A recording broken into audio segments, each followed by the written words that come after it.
Eloene, venha para cá. Eloene é psicóloga, Eloene Ferreira, que eu conheci como residente, agora é doutora.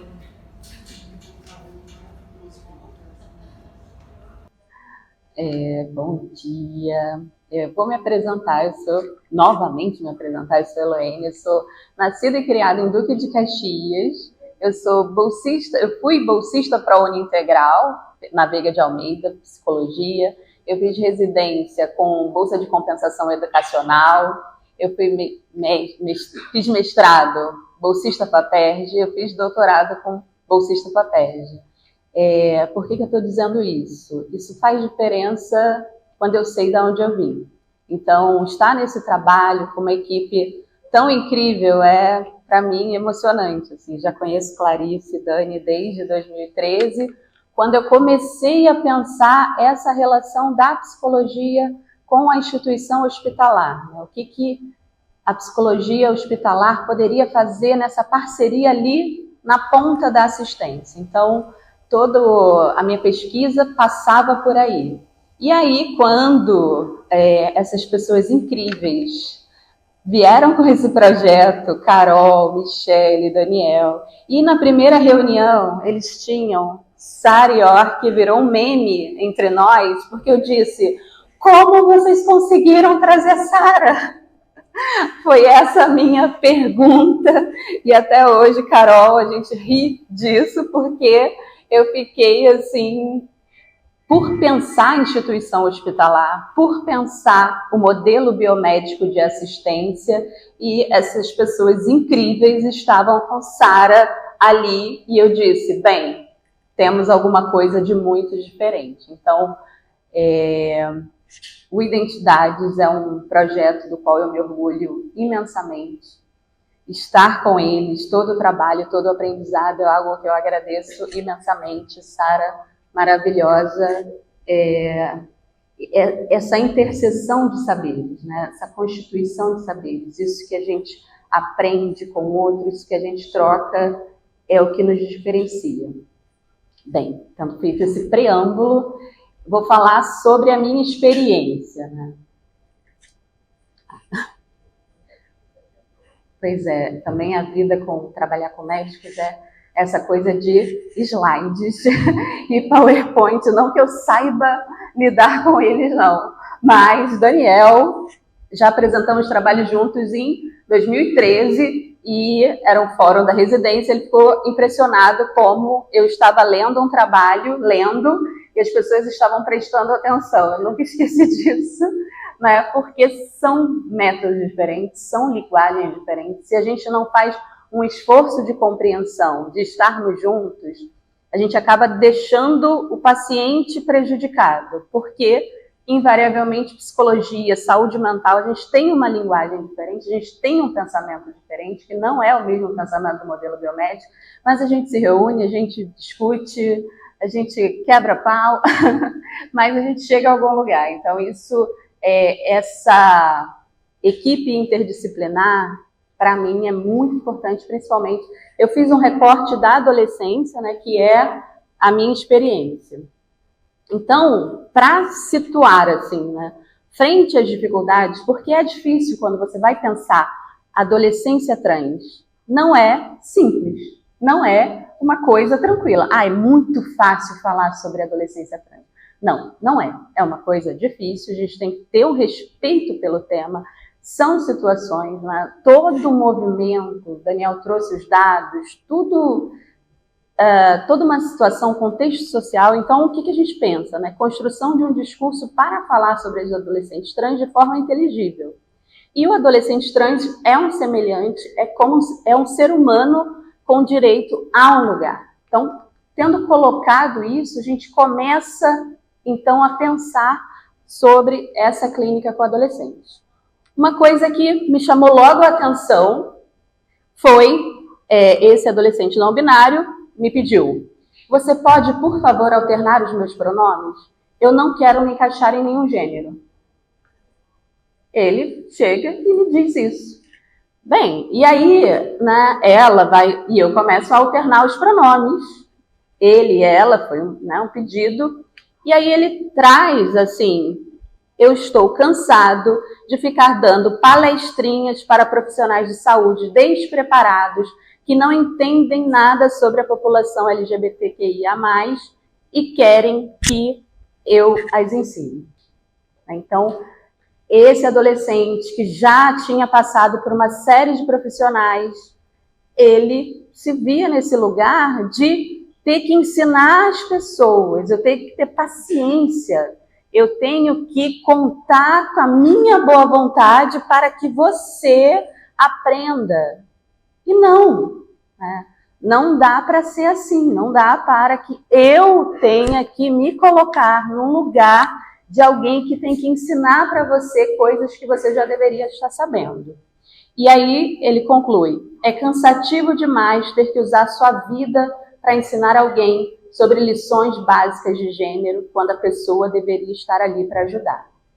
Então, esse adolescente, a minha experiência é com clínica com adolescente, minha experiência toda pensando em adolescência, esse adolescente já situa. Adolescentes tem uma coisa de cortar, não tem muito, vamos pensar, é corte, é isso.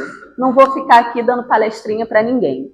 Então, esse ressituar, né, isso, onde é que a gente se coloca enquanto profissionais de saúde mental, é muito importante. Assim, eu sempre falo com meus colegas psicólogos, às vezes não sabe a diferença entre orientação de gênero e identidade de gênero, e quer atender população adolescente. Não dá mesmo, assim, não dá para a gente não estudar, não dá para a gente entrar despreparado numa clínica tão delicada e tão específica. E tentar que o adolescente ensine a gente o que é diferente de aprender com esse adolescente.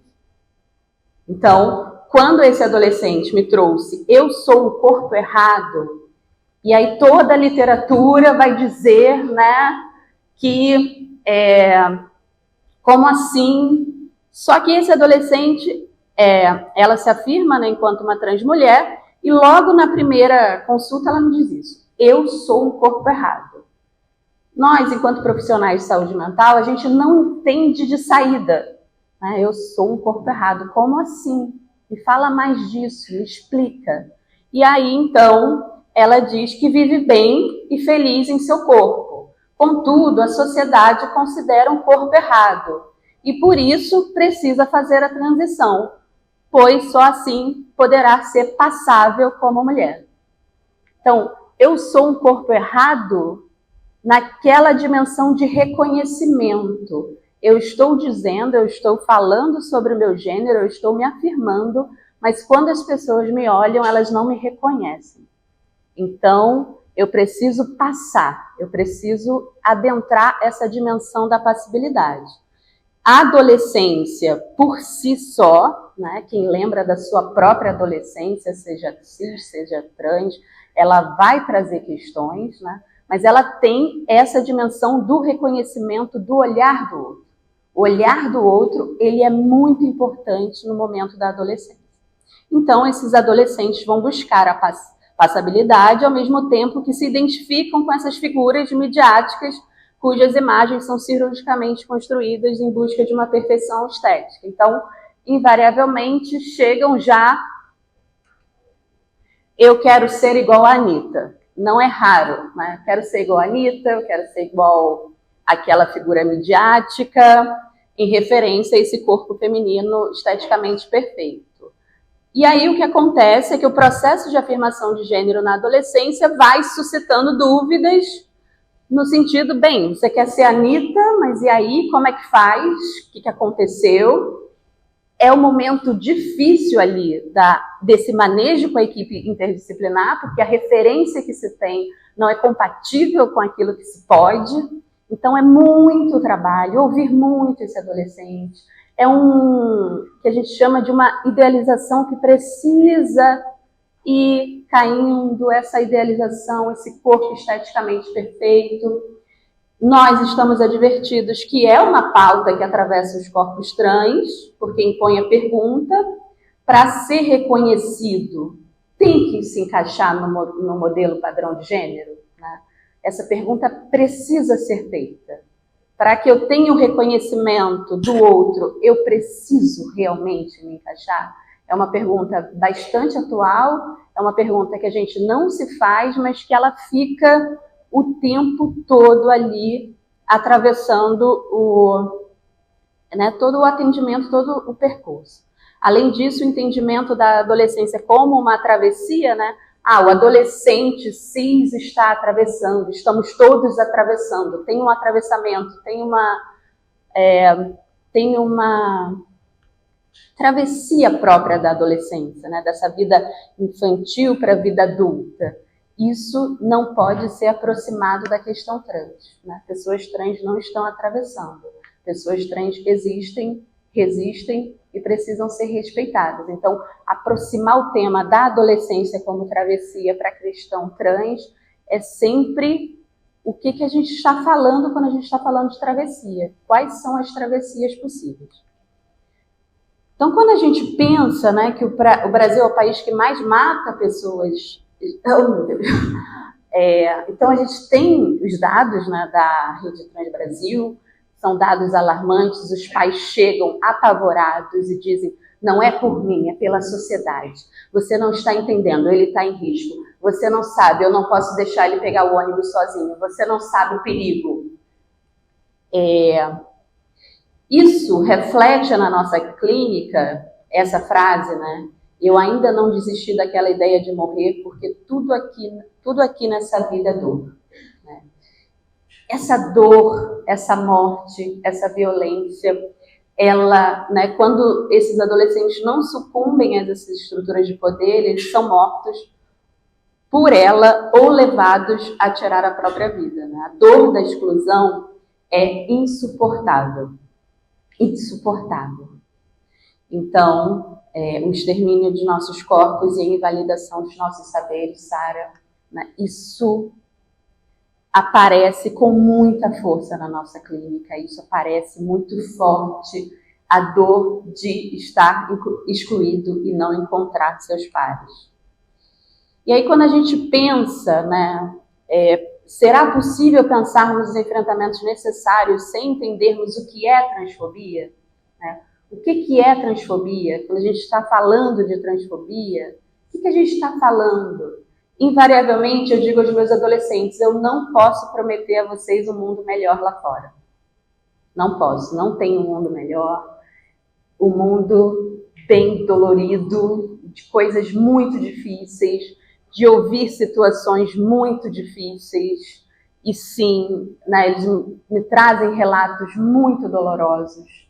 Mas o que é essa transfobia? Porque muitas vezes, quando eu digo assim, né, eu ando muito com um caderninho e eu anoto, e eu vou anotando o que eles estão me falando. Você está anotando isso?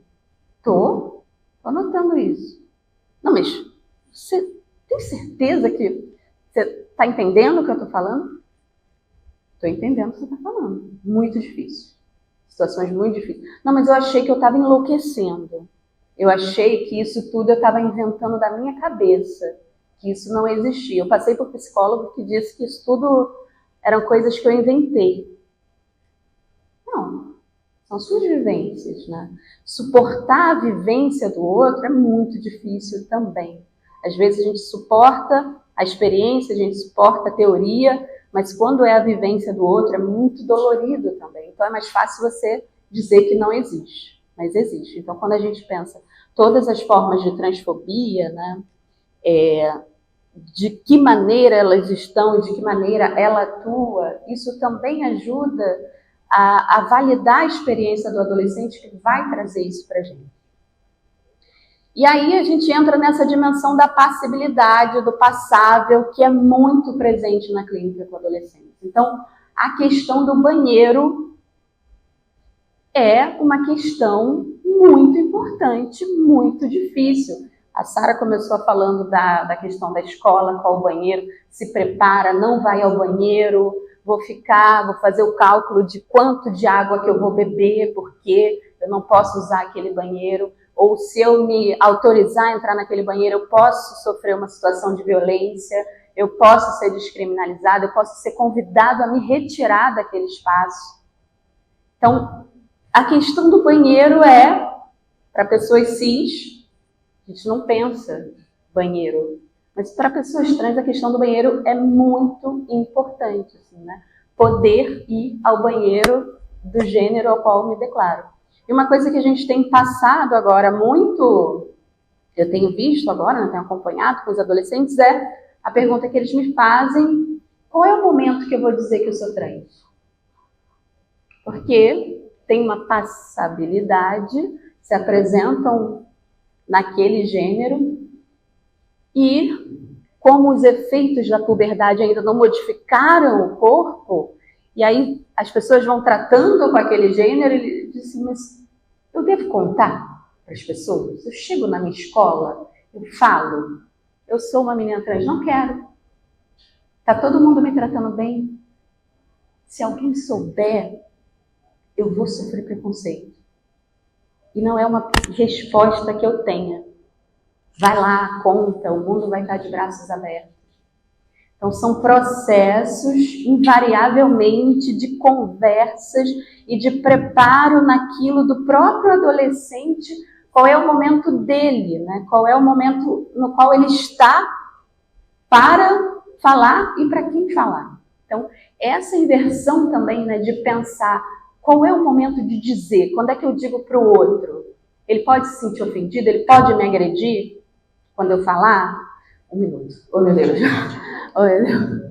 Bem, então tem toda uma dimensão de interseccionalidade, porque de onde você vem, a sua cor, o seu gênero, a sua raça, isso tudo também vai contar na sua acessibilidade, como acessar.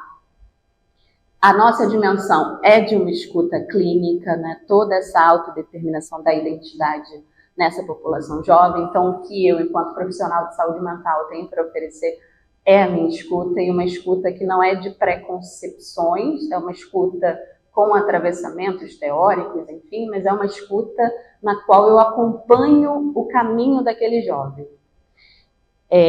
E aí, esse cartão aí do Identidades, para muitos jovens, é um cartão que eles abraçam, que eles andam assim, que é realmente incrível a relação que eles têm com essa, de fazer as marcações. E aí um adolescente me disse assim, apontando lá para cima, eu comecei a atendê-lo em 2022, ele diz: a pessoa que eu era aqui, no começo, não é mais a pessoa que está aqui, né? Então, tem esse processo de hormonização, de atendimento, de acompanhamento. Então, esses corpos adolescentes trans, por essa dimensão com o semelhante, vivem intensa disforia. O papel da psicologia, né, que é essa prática profissional alinhada aos direitos dessa população, entendendo como não é uma patologia. A hormonização, a gente trabalha a expectativa versus a realidade, né? Então, não dá para imaginar que a hormonização vai resolver todos os problemas, mas alguns sim. Então, essa frase desse adolescente, quando ele diz: não sei te dizer exatamente como, mas eu sinto que eu só existo há pouco tempo. Então, o processo de hormonização, que vai trazendo as modificações corporais para um corpo com o qual eu me identifico, leva esse adolescente a dizer que só existe há pouco tempo, mas só existe há pouco tempo nessa dimensão do reconhecimento com o outro.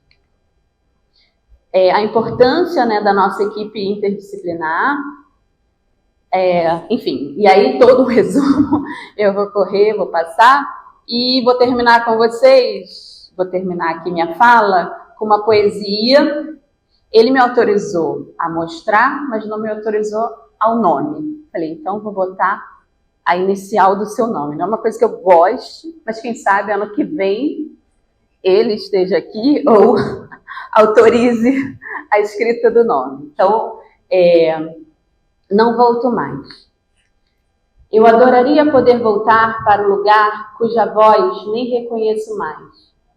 Porém, eu estava fora de alcance. Me encontrava a milhas de distância dele ou qualquer outro porto seguro em um mar repleto de estrelas. E assim como elas, eu também já tinha me tornado um astro naquele oceano. Ondas ferozes competiam para me engolir primeiro. Nunca havia me sentido tão grande. No entanto, não demorou para que eu percebesse que estava me afogando em memórias. Assim, repentinamente, o ar ficou escasso e eu fui engolido pela lembrança de um rosto sem face. Sufocado, me deixei afogar na saudade, desaparecendo entre outras estrelas. É de uma beleza essa poesia, né? Então, assim, nós temos jovens incríveis no nosso ambulatório, é um privilégio podê-los acompanhar, vê-los crescer. Muitos estão acessando o ensino superior a partir de políticas afirmativas, a partir de uma série de estratégias. Tamires vai falar aí também da nossa parte de serviço social, que é super importante. Agradeço muito, desculpa estourar o tempo.